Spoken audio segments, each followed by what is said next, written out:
اس میں 5 بندے ایسے ہیں جن کی کوئی مغفرت نہیں ہوتی اس رات۔ گویا میں یوں کہوں حدیث پاک میں انہیں بدبخت اور محروم کہا گیا۔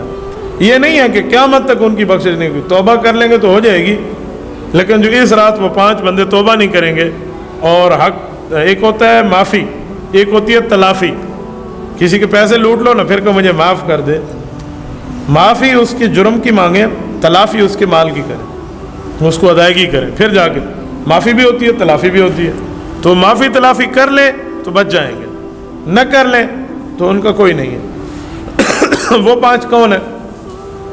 رسول اللہ صلی اللہ علیہ وسلم فرمایا ایک تو مشرک ہے جو اللہ رب العزت کے ساتھ کسی ذات اور صفات کی حد تک شرک کرتا ہے، مشرک آدمی کی کوئی بخشش نہیں ہے۔ دوسرا مشاحن ہے، وہ کیا ہے؟ وہ اس بندے کو کہتے ہیں جس کے دل میں کینہ اور بغض ہر وقت پرورش پا رہا ہو۔ کسی بندے کو دیکھے تو اس کا بغض اس کے دل میں ہو، کسی کو دیکھے تو اس کا کینہ اس کے دل میں ہو، کسی کو دیکھے تو خواہ مخواہ سے اس کا غصہ اس کے دل میں ہو۔ جسے کہتے ہیں نا بغضی آدمی، متعصب آدمی، تنگ نظر آدمی، جس کے دل میں کینہ پروری آ چکی ہے، یہ بندہ یہ اس رات بخشش کی امید نہ رکھے۔ تیسرا آدمی کون ہے؟ وہ ہے جس نے تکبر کے انداز میں اپنے پاجامے کو ٹخنوں سے نیچے لٹکایا، مسبلم ازارہ، اپنے ٹخنے کو ڈھانک لیا اس بندے نے۔ یہ جو علماء کہتے ہیں کہ ٹخنوں کو کھلا رکھیں، اس پر لوگ کہتے ہیں بھی ٹخنے چھپانا اور کھلا رکھنا، تو میں نے کہا یہ اللہ کے رسول سے ثابت ہے، حضور پاک علیہ السلام نے فرمایا۔ ہاں کبھی غفلت سے نیچے آ گیا ہے کپڑا، وہ بندہ مراد نہیں ہے۔ کوئی غفلت میں کسی کی سستی میں کپڑا نیچے ہو گیا ٹخنوں سے، یہ بھی جہنمی ہو گیا، وہ مراد نہیں ہے، وہ جہنمی نہیں ہوتا۔ یہ اس کو کہا جا رہا ہے جو جان بوجھ کے اپنی عادت اور تکبر بنائے اسی لیے۔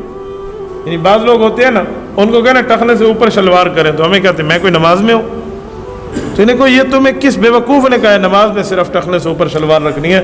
یہ کس نے کہا ہے؟ جس حدیث میں لکھا ہوا ہے نماز میں ٹخنے سے اوپر شلوار رکھیں، یہ حدیث مجھے دکھا دیں، یہ تو حدیث ہی نہیں ہے۔ حدیث پوری پڑھیں تو بات کھلے گی۔ پوری حدیث یہ ہے کہ ہر وقت اوپر رکھیں، آپ نے صرف نماز کے لیے خاص کر لیا۔ یہ نماز میں ہو، یہ جملہ جو آپ کہتے ہیں، یہ کس نے آپ کو کہا کہ صرف نماز میں اوپر رکھیں؟ اچھا یہاں بعض یار لوگ عجیب بات کرتے ہیں، وہ کہتے ہیں شلوار ہو تو پھر نماز میں اونچی کر لو، پینٹ ہو تو اونچی کرنے کی ضرورت نہیں ہے۔ میں نے کہا یہ فرق اللہ کے رسول نے کیا پینٹ اور شلوار کا جو آپ کر رہے ہیں؟ میرے دوستو، ہر وہ کپڑا جو اوپر سے لٹکایا جائے گا نا، اس کو اوپر کرنا ضروری ہوگا۔ جو کپڑا نیچے سے چڑھایا جاتا ہے جیسے جراب ہے، اس کا مسئلہ اور ہے۔ ٹخنے ڈھانکنے کا معنی یہ نہیں ہے کہ جراب سے ڈھکے ہیں یا موزے سے ڈھکے ہیں تو اب نکال لو۔ ٹخنے ڈھانپنے کا معنی جو اوپر سے بطور شلوار کپڑا آ رہا ہے نا، اس سے نہ ڈھانکیں۔ نازلن قائمن، اس کی 2 شرطیں ہیں۔ نازلن کا معنی اوپر سے آئے، قائمن کا معنی وہ باقاعدہ ٹھہرا ہوا، تو یہ 2 شرطیں ہیں۔ جراب تو نازلن نہیں ہے، جراب تو رافعن ہے، وہ نیچے سے اوپر آتی ہے، تو اس لیے جراب کا مسئلہ اور ہے، اس سے مسئلہ نہیں ہے۔ لیکن مسبل ازارہ جو ہے، جو اپنے رکھنے کوئی کپڑے کو ڈھانکتا ہے تکبر میں، تو اللہ رب العزت اس کی بھی مغفرت نہیں کرتا۔ چوتھا آدمی کون ہے؟ عاق لوالدہ، ماں باپ کا دل ٹکڑے ٹکڑے کرنے والا، ماں باپ کا دل دکھانے والا۔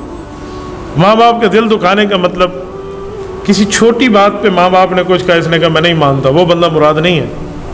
عاق اقن سے ہے، فک و رقبہ، فک کہتے ہیں توڑ کے رکھ دینا، عاق کہتے ہیں وہ آدمی جس نے ماں باپ کی نافرمانی کی، ان کا دل ٹوٹ گیا اس سے۔ ماں باپ کو چھوٹی موٹا مسئلہ تو ہر گھر میں ہو جاتا ہے، وہ گھر نہیں کہہ رہا، وہ بندہ نہیں کہہ رہا کسی چھوٹے مسئلے پہ، ہاں وہ بھی ناراضگی جو تو ماں باپ کو منا لینا چاہیے، لیکن اس نے ماں باپ کا دل دکھایا ہوا ہے، جس کو گویا یوں کہے اس کا والد کسی کو کہے نا کہ یار اس نے میرا دل دکھایا، میرا دل رنجیدہ کر دیا، یا ماں کہہ دے کہ اس سے میرا دل دکھ گیا ہے، وہ آدمی، یہ نافرمان ماں باپ کا، یہ اس رات نہیں بخشا جائے گا۔